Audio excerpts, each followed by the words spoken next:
What's good, everyone? Welcome into episode 58 of the Two Stripes podcast, the podcast that covers everything happening in the world of college football.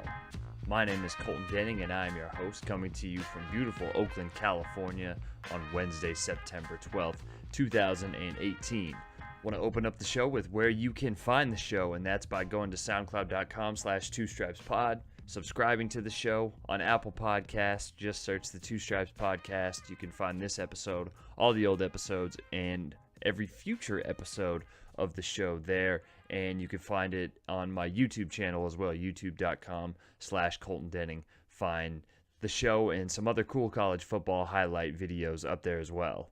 Hard to believe that we're already in week 3 of the season. The off season feels like it takes forever and is so slow, but then once we get into the actual playing of the games, it goes by so quick, and the fact that we're already in week 3 is a little bit crazy, but looking forward to it because it should be a really fun week of games, and we're starting to get to that point of the season now where literally every single week is like, okay, there's at least 2 or 3 huge games that are going to shape the rest of the season. And on today's episode, we're going to talk about one of those games potentially, and that's an SEC matchup between LSU and Auburn.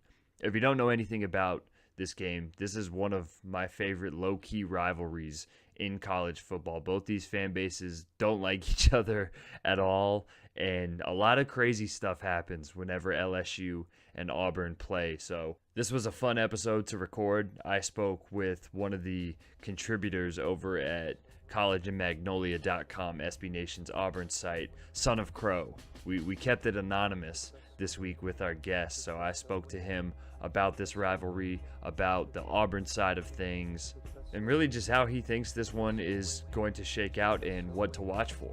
Unfortunately, wasn't able to get an LSU guest, but that's all right. I think Crow did a really good job of breaking down this game and just looking at it from Auburn's point of view and what you can expect. So let's get right into it and preview the Tiger Bowl.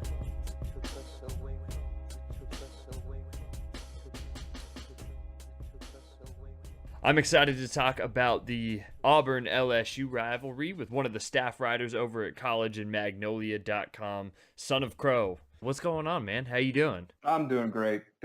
Always great time to talk about the Tiger Bowl, as they used to call it. Yeah, so everybody knows about Auburn and Alabama and what that rivalry means for college football and how people in that state feel about it. But how do Auburn fans feel about LSU, and what's that rivalry like? Well, this is one of those rivalries where every game is just weird. That's the only way most Auburn and LSU fans can describe it, is that, like, all we know is that every year we're going to play this bizarre, weird game, and it's going to be probably the 3rd or 4th game of the year every year against LSU. And that's kind of been the way it's been since I've been following Auburn football. I mean, that's just, the game is always just whatever you think is going to happen doesn't happen. Yeah, I was going to ask you about that and how the game goes, because even going back to, it always seems that there's like either a moment or something really stupid happens. Like back in 2007, there was the last-second LSU touchdown with Les Miles. In 2010, there was the Cam Newton run against Patrick Peterson, and kind of them elevating to where they ended up that year, winning the national championship. There was the last play of the 2016 game, which kind of ended Les Miles' tenure at LSU. And then last year, Auburn gets out to a 20-0 lead. LSU comes back and wins 27-23. What is it about this game that's just so crazy? Well, this game, if you were to describe college football as a type of music, there's an episode of Parks and Recreation where they played jazz on top of jazz, and that's kind of the joke on the NPR station. That's what this game is. It's jazz on jazz on jazz. Let's play 3 songs at the same time and see how it sounds. I don't know. It's just, this is the rivalry that every single game seems to have a name. There's the cigar game. There's the game that the stadium burned down. It's called the barn burner.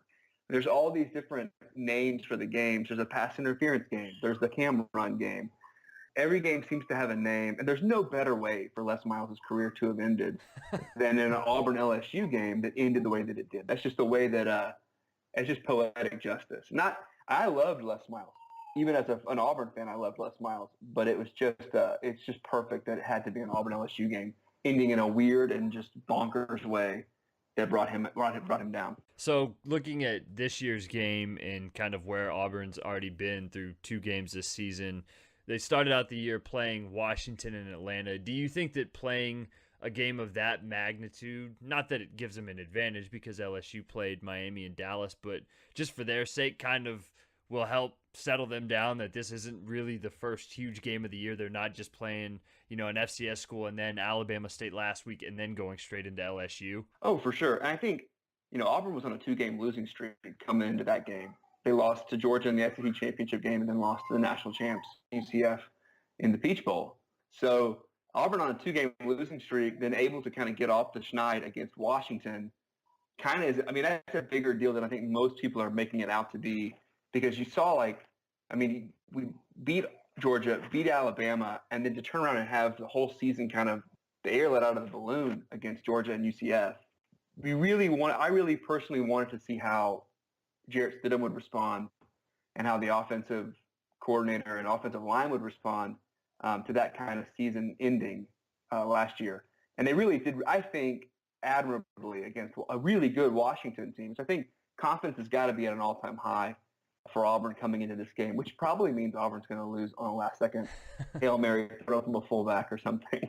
I appreciate what you did with the UCF National Championship drop right there. If anything, this podcast absolutely supports UCF's 2017 national title. You brought up Jarrett Stidham and how not only he but the offense would respond, but just in regards to him, he was good against a really tough Washington secondary and defense overall, like you said, and he didn't have to do much of anything against Alabama State last week. What have been the expectations of him this season? Because he came in, he played really well last year. What's that next step for Stidham in this offense? Well, he's an incredibly accurate passer. That's the thing about Stidham that makes him great compared to some other quarterbacks is that it's not unusual for Stidham to start a game 6 for 6. Like he'll come out of the blocks pretty good. Against even Washington. I want to say he started like 10 for 10 against Washington or something crazy like that against a really good Washington secondary, like you said. So the expectations for him are more than just game management because he doesn't turn the ball over much, but because his arm is so live and he can actually make some pretty incredible throws. And this is only the second time that Gus has had a returning quarterback 2 years in a row, the same quarterback. I think the expectations are really, really high for Jarrett Stidham. Maybe too high. I think a lot of Auburn fans are, already getting the statue built. You know what I mean? Like in their heads, they're already like, this guy has the talent to be a Heisman Trophy winner type quarterback. So the expectations couldn't be any higher for Jarrett Stidham. So I'm thinking he'll have a decent game against LSU, but at some point, what I'm interested to see is when he does play a good secondary and they force him into making a mistake, how does he respond after that? So I think that's and it might be this game. LSU's got athletes all over the field. Well, the good news for him is that Auburn's already run for almost 600 yards in 2 games this season. What stands out about this year's run game? Because just looking at the stats, there is a couple of very young running backs on this team. Yeah, it's a running back by committee. Or the joke that I'm trying to force is the rushing collusion. The running back by committee at Auburn right now, we're still waiting on the guy to emerge. And what's funny about that is that one of the knocks on Gus by a lot of Auburn fans has been that once Gus determines who his running back's going to be, he runs that guy into the ground. He'll run him 35, 45 times in a game. And so the last couple of years, you've seen one back in the season fairly banged up. Kerryon Johnson led the SEC in rushing last year, but the last 2 games of the season, he was a shell of himself. Auburn fans kind of don't want the running back by committee because we want a guy to establish himself, but we also don't really want a guy to establish himself to the point that Gus just runs him till the wheels fall off. Right now, I think my personal favorite, I love the way Cam Martin runs the ball because he's a one-cut runner, very different from what we've had in the past. He doesn't have the patience that a Kerryon Johnson had. But then off the bench, you've got Sean Shivers had an amazing game against Alabama State, but Jatarvius Whitlow, or Booby Whitlow as he's called, is a really powerful back. Redshirt freshman. I think like you said, it's just a lot of young kids. And this is the type of game under the lights against LSU that somebody usually establishes himself. What's the key for Auburn's offense in this game? Like you said, LSU has a lot of really talented dudes just everywhere, whether it's linebackers, or in secondary. They're going to be without maybe their best player, K'Lavon Chasen, linebacker, is going to be out for the rest of the season with an injury. How big is that, and what do you think the key is for Auburn's offense to be consistent in this game? It's big. I mean, he's an incredible player. Yeah, he's an incredible player. So him being out, it's a big deal for Auburn. But I think because the key to this game for Auburn is going to be blocking that LSU front seven. So Auburn's offensive line, new offensive line coach this year, a couple of new offensive line players, a couple of guys are in the league from last year's team. And so you're trying to replace NFL talent with guys that just aren't experienced. We have a transfer from Boston College playing right tackle for us. He came in and immediately won the job, which kind of makes you think, who did he beat out? Like, was the cupboard bare enough that he came in and just immediately, there was no question who the starting right tackle was going to be. So can Auburn block that LSU front seven enough for Stidham to find those young receivers and running backs? Shifting to the defense here, what do you think Auburn's biggest advantage is in this game throughout just that matchup of LSU's offense and not really still knowing what they're bringing to the table with Joe Burrow at quarterback? Yeah, Auburn's front seven is really, really good. Auburn's, besides Clemson, I think Auburn's got the best defensive line going. And that's saying a lot. And I believe that. I think that Auburn lost a defensive lineman to the pros, yet they might be better this year than they were last year on the defensive line. Then they've got experience in the linebacking positions. I mean, it's not just that they are good. They are good and experienced. And so I think there's not going to be a whole lot LSU does against Auburn. Like Deshaun Davis, Auburn's linebacker, could lead the SEC in tackles this year. He's an amazing player. And so I think, guys like that are really going to give Burrow fits on Saturday. Let's talk about that because Burrow is 21 of 44, 47% through his first two games this season. He, much like Stidham last week when LSU, I think, played Southeast Louisiana, he really wasn't asked to do much. He's thrown two touchdowns, no interceptions. What do you think the threshold is for feeling comfortable about Auburn winning this game? Like, if Joe Burrow throws 30 times, is that like, okay, that we have a good shot at winning? I think if Auburn can force Joe Burrow to throw 30 times, Auburn's win the game. I think that's exactly the threshold. Because I think if Joe Burrow is he's the perfect LSU quarterback, you know what I mean? He's just a guy. And so, but when they have those guys who are completely just guys, they win national championships. Like every year LSU's won a national championship, it's been with a quarterback that you could not pick out of the lineup. And so if you let him manage the game and let him get comfortable back there, he can pick you apart. It's just don't let them establish the run. Make Burrow beat you over the top. And I think then at that point Auburn will have a decent game. What's your biggest worry about Auburn's defense against this LSU offense? My biggest worry about Auburn's defense is that our best corner might be a converted wide receiver. So that's my biggest. We lost Carlton Davis to the Tampa Bay Buccaneers and replaced him with Noah Igbenogany, which is a great name. Noah Igbenogany, who was playing a wide receiver last year. They converted him to corner, and he immediately won the boundary corner position. So, how does that happen? How does the wide receiver come in and just beat everybody out to the starting corner job? So, I'm a little worried about our secondary in that. And and again, like Burrow's we're not playing Tom Brady, but he is capable of making some throws. And so if our corners can't play good technique, then it could be a problem. Yeah, that juxtaposition between oh, damn, the former wide receiver won a DB job. He must be a hell of an athlete. And wait a second, why is this guy winning the starting DB job right away? Now, both the parents were in the Olympics. So athletically, he's a stud, but still, what in the world? You don't want to see that happen necessarily. Also, shout out to Jamel Dean as an Ohio State fan. It's been fun watching him finally hit the field for Auburn. I think he had a pick in that Washington game. I know he got hurt afterwards, but good to see Jamel Dean on the field, and we'll see how Auburn's defense matches up against LSU. Two-part question here, and we're about to wrap up here on the podcast. Auburn wins this game if what happens, and then secondly, Auburn loses this game if what happens. Auburn wins this game if it scores 28 points. I really, really think this is going to be a pretty low-scoring ball game. And so I think if Auburn can get 20, maybe even 21, Auburn scores 21 points this ball game. So that would mean for them to do that, the Auburn offense is going to have to put some points on the board, and the Auburn defense is going to have to play lights out, which I think they're capable of doing. And the Auburn offense just can't allow points off of turnovers.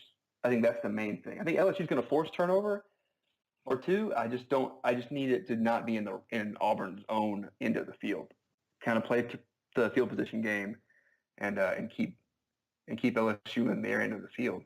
Auburn loses this game if the turnovers end up killing them. I think that's it. It's not necessarily limiting. I think they're going to happen just because this defense, LSU's defense, is extremely fast, extremely physical, and extremely opportunistic. So I think Auburn loses the game if LSU scores off those turnovers, or if those turnovers occur, too close to the end zone. And then finally, what is your prediction for Saturday? So my prediction for Saturday is an Auburn win. I really just looking at talent-wise and the way these teams played at the end of last year, teams Auburn has beaten, I predict Auburn to win this game. And I predict them to win around 28 to, let's say, 10. So I don't even think it's going to be that close in the second half. I think in the first half it's going to be a nail-biter, but I think Auburn kind of pulls away. Well, no matter what, it should be fun. It's on CBS, so it's going to be a good time. And even if it isn't a close game, some stupid shit is going to happen because it's LSU-Auburn, baby. That's what it's all about. If you want to go and check any of the coverage on this game and the rest of the college football season from an Auburn perspective, be sure to check out all of Son of Crow's work over at College and Magnolia. They are at collegeandmagnolia.com, and they are on Twitter at collegeandmag. You have anything you want to plug, man, before we get out of here? Yeah, we got a podcast going. We're just kind of getting it started, and it's the Orange and True podcast on iTunes. I think you can find it at College and Magnolia as well. So that's the only thing I got to plug. And I'm doing a little bit of a series of joke posts where I interview people from history and try to shoehorn in comparisons to Auburn football. So if you're into that kind of thing, check those out on the site. Hey, I know I'm into it. I will definitely check it out, and be sure to check out the Orange and True podcast up on Apple Podcasts. All right, that wraps it up, man. Thank you for joining the show. I appreciate it, and I can't wait to watch Auburn and LSU on Saturday. No worries, Colton. Thanks. War Eagle. Newton up the middle. No, I'm sorry. Goes right. Still loose. Oh, did he accelerate? How about my that? goodness. Touchdown, Auburn.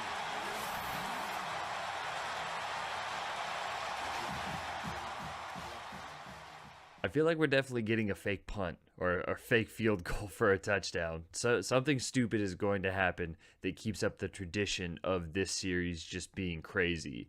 I think Auburn has the clearer and more realistic path to winning this game with what they have in that front seven on defense, and just Stidham being able to make plays. The run game, if they're able to just chew up 4 or 5 yards a pop, they can stay ahead of LSU's defense and not let them attack as much as Dave Aranda wants to. And for LSU, it just feels like something crazy is going to happen, that if they win this game, it's going to have to be in the most LSU way possible, where Joe Burrow is like 8 of 22 passing, but throws 3 touchdowns because LSU's defense turned over Auburn like 4 times in their own territory. LSU was able to capitalize, but only gain like 210 yards of offense, but still win somehow.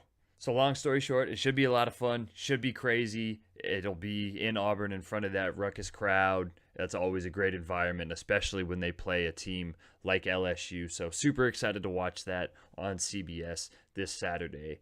Thanks to Son of Crow once again for joining the show. Visit collegeandmagnolia.com and follow them on Twitter at collegeandmag to be updated with everything that happens in this game and Auburn going forward. Also, a big thank you to you, the listener, for checking out today's show, and I hope you liked it, and I hope you come back for next week's episode. And if you want to,